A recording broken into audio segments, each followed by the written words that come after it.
December 26th. It was not announced until much later. They really wanted to make sure everything was working fine, that they agreed on what they had seen, and so on. And so the next big question is, why do we care about gravitational waves? Well, there are a couple of reasons, and let me give you a little bit of background. In 1895, it was X-rays. 100 years ago, a little more. Then radioactivity, radio communications, 1900, 1905, interquantized. Everybody knows E equals mc squared. The atom is quantized in 1913. General relativity, 1915. The 1920s, quantum mechanics. Without the transistors and all that stuff, your cell phones just wouldn't work. So it may take a little while, but it's really a good idea to do some of these basic fundamental things to try to understand what's going on in the universe around us. A lot has happened since this time, and clearly you're living a lifestyle because it's based on an awful lot of the things we discovered 100 or more than 100 years ago. Why do we care about gravitational waves?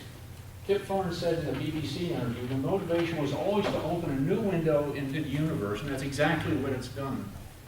If we take a look at what we know about the universe, dark energy is 70% of it, dark matter is about 24% of it, and atoms, the stuff you and me are made out of, it's only about 4.5%. So we really don't know much about anything, and it'd be nice to know a little bit more about some of the other things. This is all we are parts of, okay? The Big Bang origin of the universe was confirmed not really very long ago, 1998. The Higgs boson, the God particle, was confirmed in 2013. That was just a couple of years ago.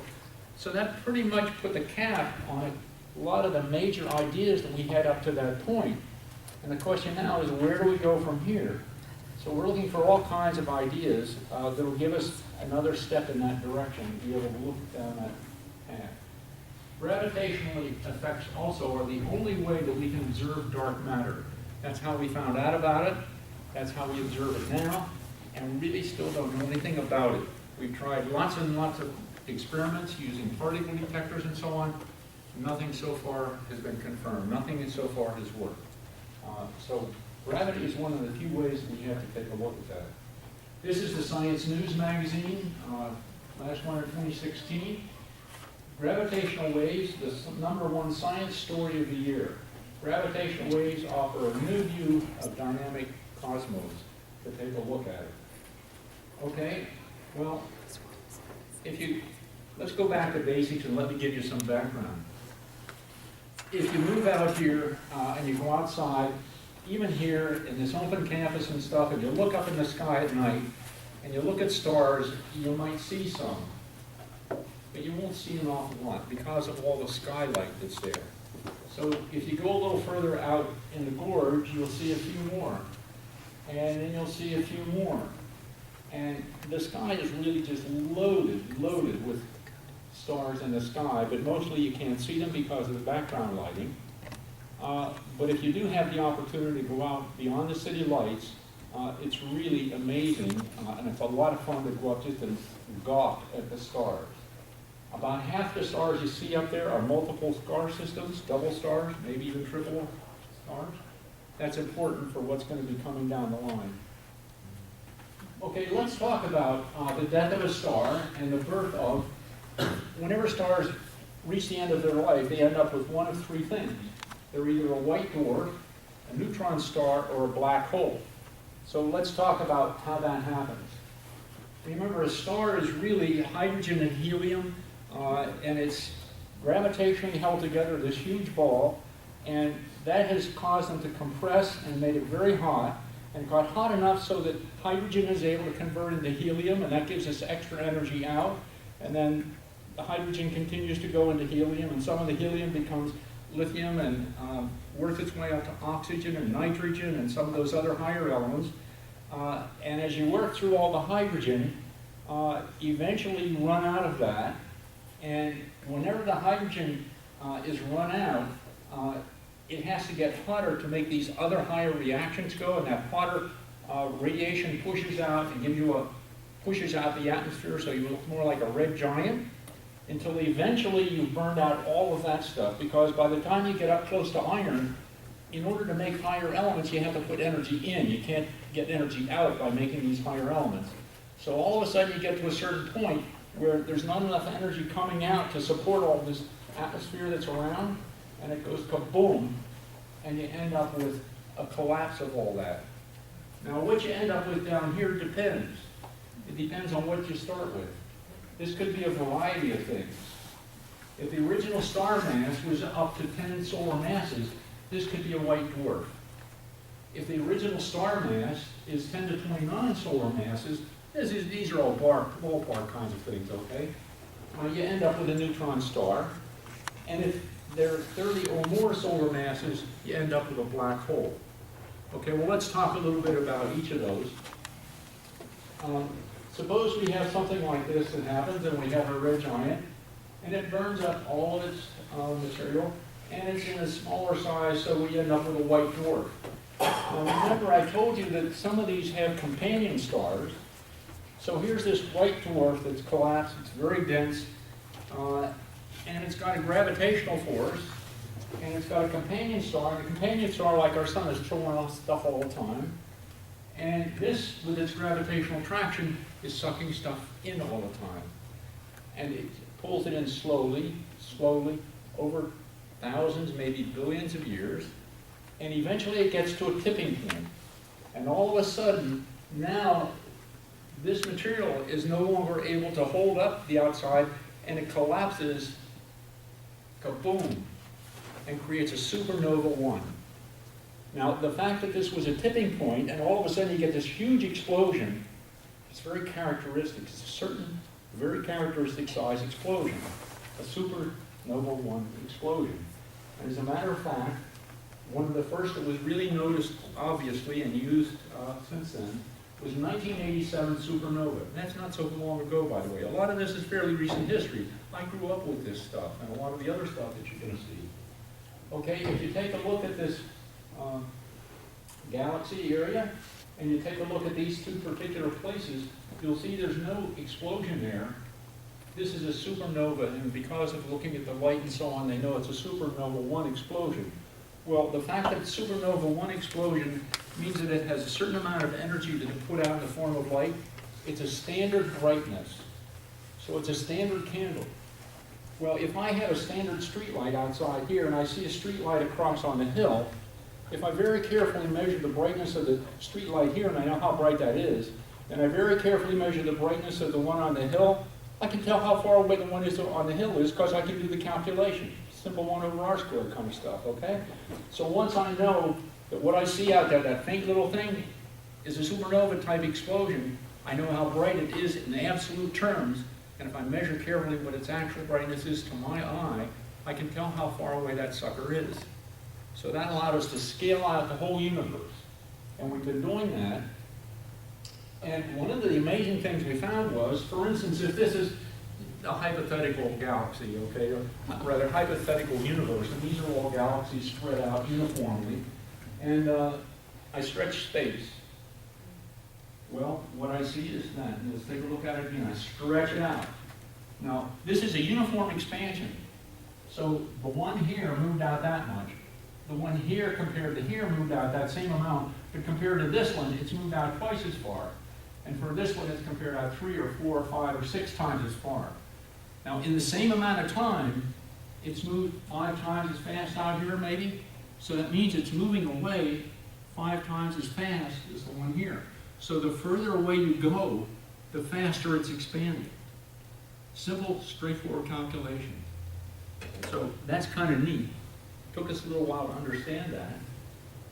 The change after 6 billion years, from slowing of gravity to more rapidly expanding dark energy.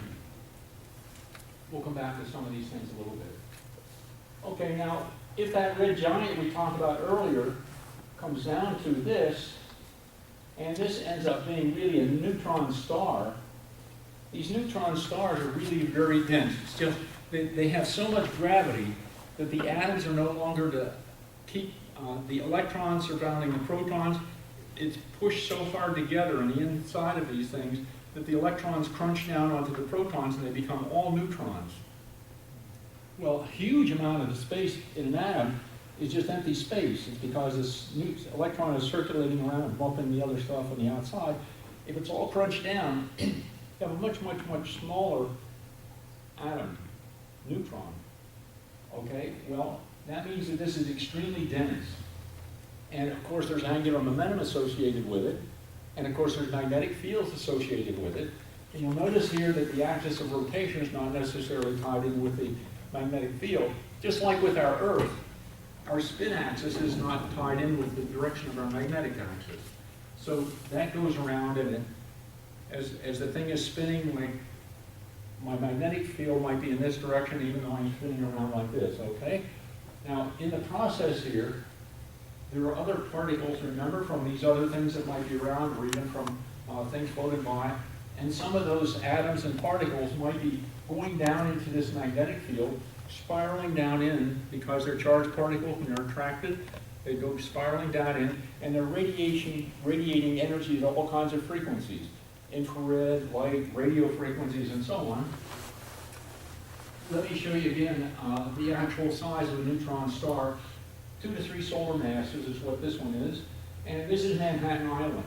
So you see it's only 20, 30, 40 miles across, not really very big, so it can spin pretty fast. Now we're going to jump a little bit and give you some history and background. This is in 1967. I was a graduate student then, and I still remember whenever this came out as being a really big surprise, and everybody wondered what the heck is going on here. Because she was studying the output of some radio receivers tuned to the universe over in England, and she saw this on the output signal on the tape. Boop, boop, boop, boop, boop. A very regular kind of thing. Well, I don't know if you're old enough, but maybe even now they're still interested in SETI, search for extraterrestrial people, okay? So a regular signal, sounds pretty interesting. So what she actually wrote on the side of the thing is LGM number 1, little green men. Turned out it was not nearly as interesting as that, but it turns out to be pretty interesting after all anyhow. And this is, she continued to stay in astronomy in a variety of posts and so on, and she was active for quite a while. Now let's go back and talk again about a neutron star. Remember I said that this thing can be spinning, and it's got a magnetic field, and as the thing spins in this direction, and the magnetic field is pointed in this direction, as particles spiral in here, it radiates out energy in this other direction. So as I'm spinning around here, I'm radiating out in this direction, okay? So as I come around you, it's bloop, bloop, bloop. Okay, every one of these things has a slightly different rotation speed. So some are higher frequency than others. They're all in the millisecond kind of range, is my understanding. At least most of the ones that I've been aware of. Well, that's a very interesting thing for a graduate student to study. So a graduate student went down from the University of Chicago, I think it was, and he went down to the Arecibo, Puerto Rico radio telescope, which is, you know, a huge telescope, so big that it's in the ground. And then they change the direction that it looks by moving the antenna up here. So the receiver, if they move it over here, it goes bounces, it looks in that direction, they move it over here, bounces, and looks up in this direction. So they're able to move it a little bit around the sky, and of course, the rotation of the Earth helps to sweep this across the sky also. Okay, so he went down there, and he was going to measure 20, 30, 40 of these things and write his thesis on that. And so he'd go and he'd make measurements, and he'd measure several a night, and then he'd go back, and good data is always nice to show to your supervisor and so on. So he went back and he'd redo the data, and he'd get them finer and finer, but there was this one damn pulsar that just wouldn't work. It kept drifting. He kept getting a slightly different number every time he went back to measure this thing. Well, it turned out that that's because it was two neutron stars going around each other, and this one was they were radiating off gravitational energy, so they were changing the orbit, so they were changing their orbital speed around one another, and that was changing slightly and drifting. So here's the gravitational, before gravitational radiation lost energy for its orbit. Here's its orbit. Then afterward, here's the gravitational radiated orbit a little bit smaller. So as it's winding down, it's radiating off energy using gravitational energy. And they finally figured this out. And as a matter of fact, in 1993, he and his advisor got a Nobel Prize for that. Pretty tricky to understand that, but they figured it all out. And that was back a while, and now they've continued to follow that out. And as you can see, the numbers are really dead on. So they really had that one locked in, and they really understood what was going on there. Okay, well that's neat. By the way, just as an aside, the Chinese came on board with another huger radio telescope, similar to the Arecibo, but it's over in southern China. And this one is 500 meters compared to 300 meters. So the area is huge benefit. And I think that's already started going on a little bit. First light was September 16th, and they're cranking up from that. We're expanding all of these different things dramatically. So the potential for the future is just wonderful. Okay, well let's go back and talk a little bit about gravity and how space is affected by that. Now, of course, you can't really draw a picture of how gravity warps space because it's a three-dimensional thing, but this gives you a mind's eye concept of what's going on. So if we have the Earth here, it's causing a little bit of a dimple in space. It's as though you have a trampoline and you put a big heavy bowling ball in the front and in the middle, and it comes down like this. So if I roll something around that, it's going to depend upon the way that the ball rolls around that trampoline. Depends upon how much mass is in the center and therefore the shape of this. And the same thing happens here. Light goes through space. So if space is distorted, light follows this distortion. And that all works fine. Everything is very consistent. It was observed in 1917. Einstein received his Nobel Prize for that and a variety of different things in 1922. And one of the things that makes it kind of interesting to remember is John Wheeler's summary of general relativity. Matter tells space-time how to curve, and space-time tells matter how to move. So if you have a certain amount of mass, it distorts the mass around the space around you, and then any mass coming into the area, it knows where to go because of the shape of space-time, which is warped by the mass that's here. And of course, it's warping things, and it's a complicated kind of thing, but the concept is really kind of still there. And that's an interesting way to think about it. Very simple. Okay, here's another example that we didn't see until probably 20, 30 years ago. I don't know exactly when they started looking at some of these things. The idea is that if I have some really bright galaxy or quasar over here beyond some big galaxy, which has a lot of mass therefore, this distorts space in the area so that light going in this direction is curved around toward us, and light going in this direction is curved around toward us. So looking from here, it looks like we see an image over there, and we also see an image over here. So it almost looks like you have two galaxies. But if we take a look at the characteristics of all the spectra of these things and so on, we can identify that these are the same galaxy. So we know what's going on. And as a matter of fact, we can sort out. So this one has a slightly different characteristic. So instead of just seeing A and B, we see a couple other red dots in here, characteristic of this other galaxy. And there are two things that can happen there. One is we can see, hey, that's neat. We see those two galaxies in different directions. But if we take a look at enough of these, we can calculate backwards to find out the mass surrounding this galaxy. If we have a whole bunch of these different things, they are going to curve the space in a certain way, and we can calculate that out because we know what's happening over from these various images over here. And it really gets messy and tricky and so on, but it's all doable. Okay, so here's another one that we want to do. Suppose we have the red giant, and we have this go kaplooey, and now we end up with a black hole. Okay, well, the black hole is pretty much same old, just bigger and stronger than the previous two that we saw.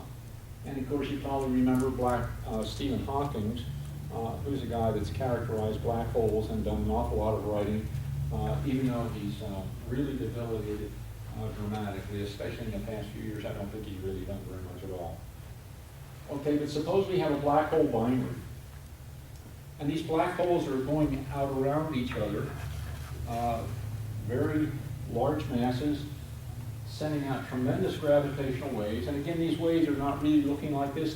This is schematic of how they're set up. Let me, by the way, while we're here, let me show you a gravitational wave looks like. You know, whenever you have a photoelectric phenomena, like with light waves, you have a positive and a negative charge. Well, with gravity, you don't have positive charge and negative charge. So where you have with an electromagnetic photon, you have an electric field that changes up and down, okay? Well, you can't have that with gravity because you don't have a positive and negative.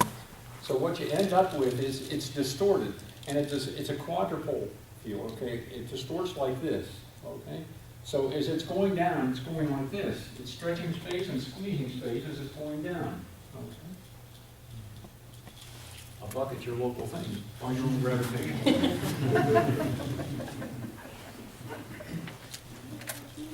Okay, so what does that mean for us detecting this kind of thing in space? Well, Kip Thorne is one of the leaders in this, and some people from MIT also got the idea that, gee, if we could measure this squeeze and so on, it would be quite interesting to see if we can't calculate out what this gravitational is that's going past and where it came from. So here we are in Portland, Vancouver area, and out here in Richland is where the gravitational wave detector, the first gravitational wave detector, LIGO, is located. Laser Interferometer Gravitational Wave Observatory. And basically, it's a very fancy interferometer. So if you have one arm of this interferometer that's this direction and one that's in this direction, and you have this reflect back and you compare the waves from each direction, and you can overlap them by looking at a certain location here so that they cancel out and provide a null. So then if a gravitational wave were to go by and make this one longer and this one shorter, and vice versa in some kind of thing, then you would start to see a signal output from this as they became a little bit offset from where they are null out to zero. You'd see a little bit of a signal, none, a little bit of a signal, none, a little bit of a signal as it vibrates back and forth from this. Okay, well, that's the idea behind the laser interferometer. So here we have a 4 kilometer long arm in that direction for this interferometer, and a 4 kilometer long arm in this other direction. This is actually what is out at Hanford right now. There's also a Louisiana observatory, very much the same size, 4 kilometer on each end. The idea there is that if I see something here, and it's a really subtle thing that nobody ever saw before, I saw it. Yeah, right. So if you have somebody else that confirmed it, and everything goes together, you're in great shape. Okay, so then you have confirmation, then you can really believe it. And by the way, that's one of the problems the Italians have with dark matter.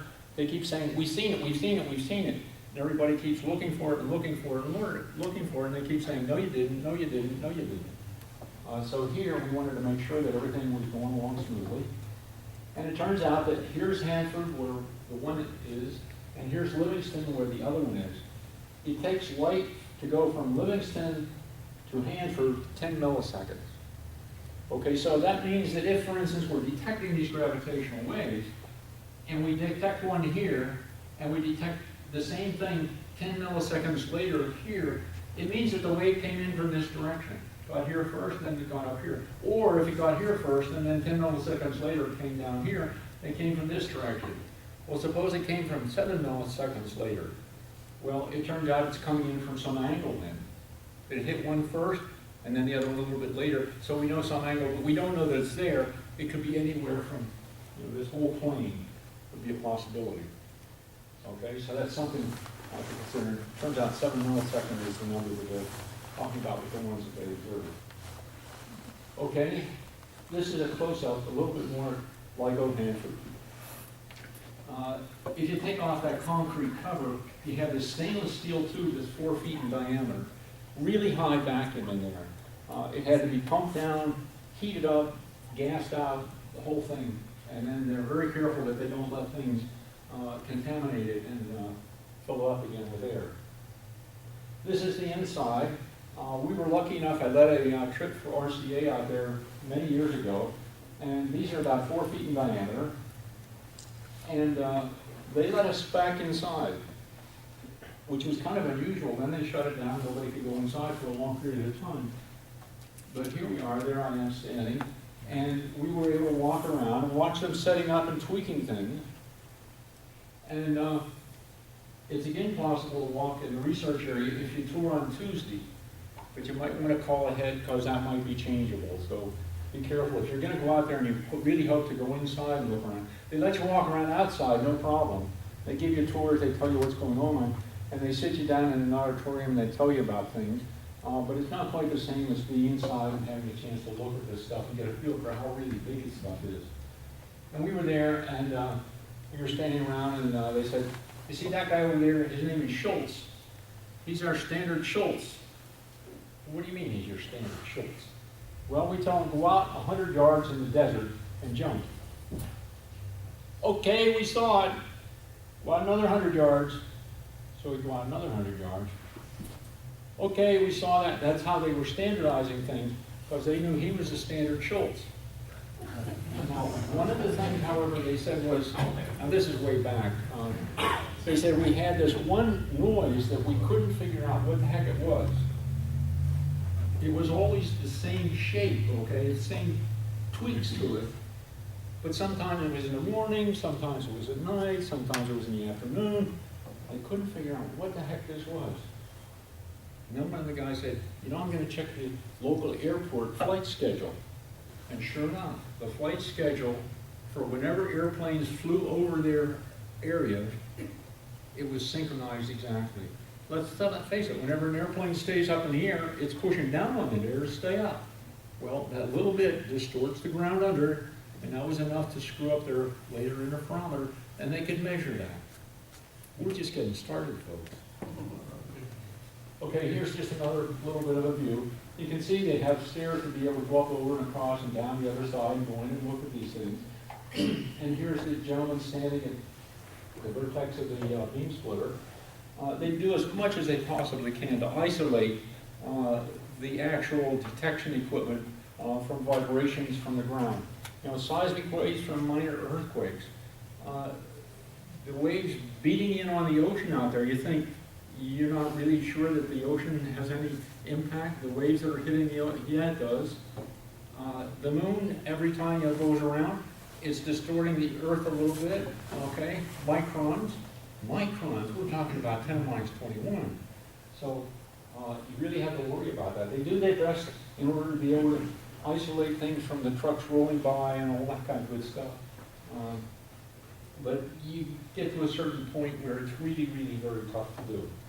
Okay, so whenever we were out there, this was the 10 kilogram mirror that they had set up there. And it's hung on this really fine wire. Test mass is balanced on a 100th of an inch diameter to 100th of a degree in arc. Really very carefully done. And these are suspended mirrors. This is a new setup that they have. And let's see, here we go, okay. So here's the old setup that they had. Here's the mirror that's used for this interferometer. And here's the new mirror that's used for the interferometer. This is 10 kilogram, this is 40 kilogram. Hung from another one, hung from another one, hung from another one. I mean, we're getting serious about this. Okay. Each mirror, 40 kilogram mirror at the bottom is attached to the outside frame, but is not attached to the outside frame, but hangs from a 40 kilogram silica cylinder above it. And the cylinder in turn hangs from a metal mass, which is hanging from another suspended metal mass above it, to passively and get rid of environmental vibrations and damp out anything that they possibly can. It's not a trivial thing to try to get to this kind of accuracy. This is an old view. I don't know what it looks like now. It's probably cooler and snazzier things and so on. But remember, this is the general initial LIGO configuration. It has one arm in this direction, one arm in this direction. It compares what's going on here, and slight changes in the lengths of those that compare the arms using light and make very careful measurements about what's going on. Well, it turned out this is really a very simplistic view of what's really going on. This is more what's really going on, and I don't understand it, so I'm not going to be able to explain it to you, and you didn't want to know about it anyhow.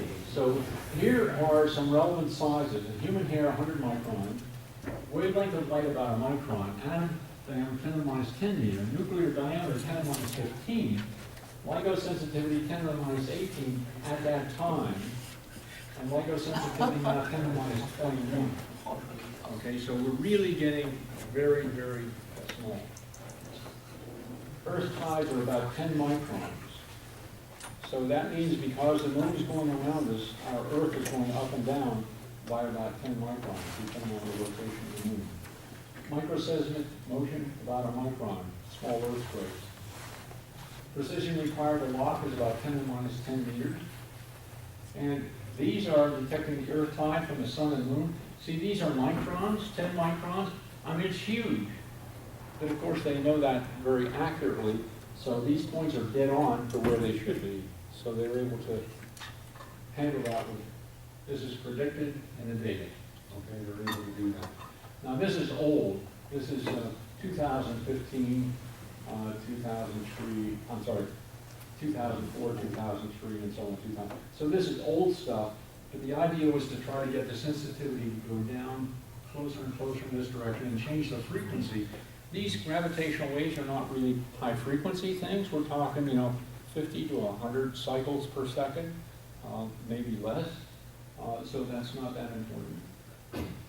They have frequency sensitivity, but you need to get it in the right place. Okay, this is the team from Louisiana and from LIGO that actually made the announcements and so on. Here you see Kip Thorne again, and he's followed this pretty consistently all the way along. These are the people sitting at the announcements, and I didn't have time to go into some of the other history of things that led up to this, but there was another person who tried a totally different type of thing. It turned out he was not able to detect, although he thought he was detecting gravitational waves, but he wasn't. With his equipment able to do that, but he tried so hard and made such a valiant effort and contributed so much that whenever they had this announcement, although he had passed away, they invited his wife to sit in the front row. So there's been a lot of effort from a wide range of people contributing to this final result. And here are the actual signals that they got from the two LIGO things here at Hanford and also in Louisiana. And these are the cleaned up signals, and you can see that they really are quite neat. Livingston is in blue and Hanford is in yellow, and I think for whatever reason they have to be flipped around because they're out of phase, but you can see that they overlap very nicely. Okay. Both LIGO detectors saw this. Important evidence the event was astrophysical. Behavior observed, steadily increase in frequency from 35 to 250 hertz. The signal amplitude reached the maximum, followed by a decay at constant frequency, suggested two compact massive objects spiraling in toward each other and merging. And one at Livingston that had 7 milliseconds ahead of here, so it sort of gave an indication of the direction of the source. Here's sort of a schematic view of these things rotating and doing their thing. This is just more of the same. And the idea is that you have an in spiral, like we had those neutron stars going around each other. Only these are gravitational waves, and they're much bigger and much closer. And so they get closer and closer, and they finally merge, and you get this ring down, and boop, you get a tweak. So one is about 29 and 136 times the mass of the sun. The event took place 1.3 billion years ago. about 3 times the mass of the sun was completely converted into energy. Okay, so that's a huge amount of energy just spurted out there in a gravitational wave. And the peak power output about 50 times that of the whole visible universe. So there's a huge amount of energy put into this, because gravitational waves don't interact very strongly. You need something that strong in order to be able to see the doggone thing, especially when you're just starting out. Okay, let's take a look at this 10 to the minus 21. And as I pointed out a couple of times, there's an awful lot more fine resolution within that. Now, you know, people talk about, well, 10 to the minus 21, the diameter of an atom, okay, really small. I don't have a feel for how small that is. But I know from here to the nearest star, 4.5 light years, that's really pretty far. It's going to be a long walk, okay? And if I want to go to the center of our galaxy, that's maybe 40,000 light years. That's really far. And maybe across our galaxy, a variety of ones. Andromeda is 220,000 light years across. Milky Way, depending on how you measure, 100 to 180,000 light years across. So it's really pretty far. Okay, well, let's take a look at the sensitivity. Speed of light, about 3,000, well, take a look at the numbers anyhow. This many seconds in a year. Light year distance is this many meters. Okay? Our galaxy is about 1.8 10 to the 5 light years in diameter. Our galaxy is therefore about 1.7 10 to the plus 21 meters in diameter. Vibration sensitivity, 10 to the minus 21. It measured that. Look at that. If we measure the diameter of our galaxy with the same precision, we're measuring our galaxy to within about 5 feet. That's cotton picking good. And that's the big parts. Okay, you look down inside, you're doing it within half a foot. That's incredible. Forget about the center of the atom. This, to me, at least is able. So we're measuring the galaxy growth size about 5.5 feet. You take a look at this. This is 10 to the minus 21 up here. 1 times 10 to the 21. So that's up here. And we're much, much better than that. So we've really measured it dramatically. Okay, well, let me tell you a little bit about what's coming down in the future when other people are going to get online. These are the only 2 gravitational wave detectors that are now online. But there are plans. LIGO is over here in the United States. Virgo is in Italy, and they've had a struggle of problems trying to get theirs up and running. They thought they'd have it up and running by now, but they ran into problems, so that didn't work. The Japanese are trying to do a close to 0 temperature thing down under the ground, and that should be up and running within a year or 2. Indigo is the one in India. Let's see, this was shut down for upgrades, LIGO, and back in operation 2019. They hope to start operation in 17. Many problems encountered in Virgo here, the Italian thing. They expect to start running in 2019. And it turns out that LIGO has a complete set of equipment out here just waiting, sitting in crates, ready to get shipped whenever India gets their facility up and running so that they can put this stuff in place when they get there. In other words, the tubes and all that kind of stuff laid out and ready to go. Okay, so they'll be ready to start going whenever they get to that point. Let me tell you about 1 or 2 other things that are exciting that are coming down the pipe.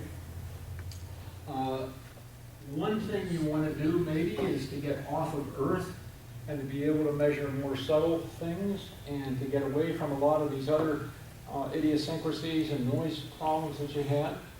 So the idea is to put up in space a laser interferometer space antenna, and this will be 5 million kilometers from one to the other. It'll be a triangle, and they will carefully monitor those. They've already put up some test things. A Pathfinder is using some of the equipment that they will be using to measure the sensitivity of and the interaction of the gravitational waves as they go past. And that has been successful. So they know that this is a system that's going to work. All they need is the funding and be able to send it up and get it cranked on and turned on and starting to move. Okay? So basically, it will be following Earth quite a distance behind. And just, it'll be going around in our orbit also. And hopefully in another 15 years, we'll be getting information from it as well as additional stuff from LIGO and some of the others that are scattered around the world. So that's pretty much the exciting news about gravitational waves. And keep your ears tuned. Come back for some more pizza sometime. I'll give you an update. So that's pretty much all I have.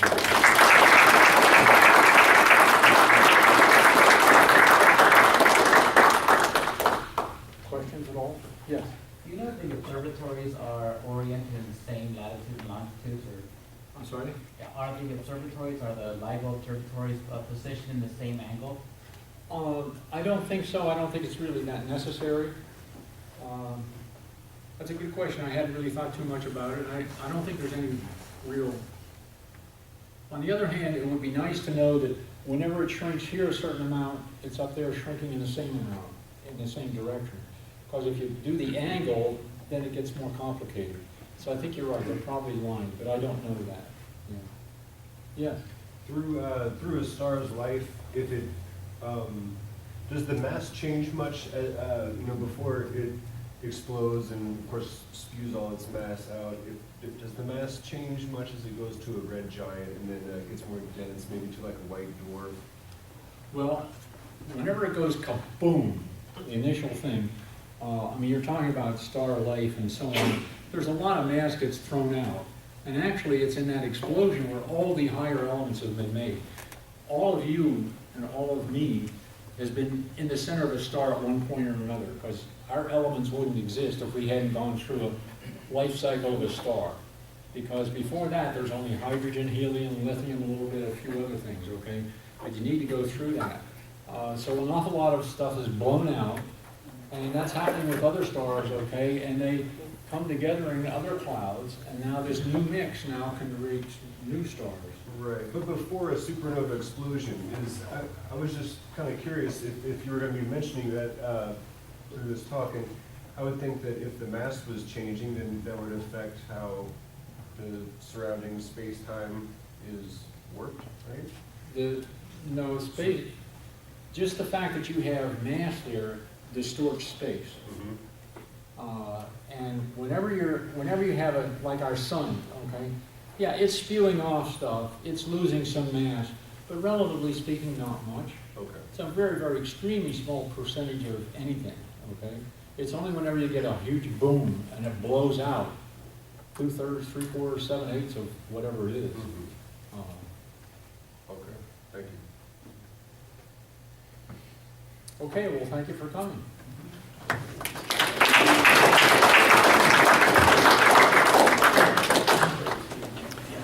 All right, and if you're saying to yourself you would like to be on an email list to know more about these, there's a little list right here. Happy to click on that. I can't. No, right.